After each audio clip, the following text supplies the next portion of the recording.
Hi, I am Roland Bilumpay and I will be giving safety tips about flooding.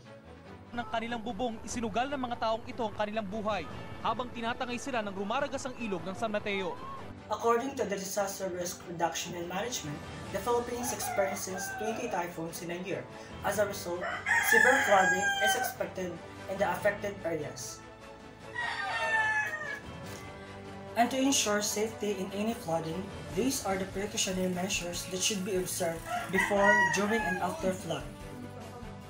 Here are some safety precautions before flooding. 1. Stay tuned in local news. 2. Prepare an emergency kit. 3.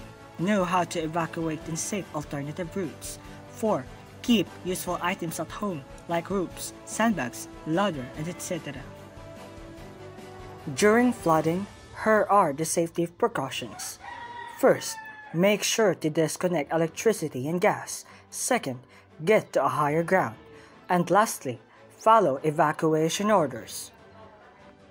After flooding, here are the safety precautions.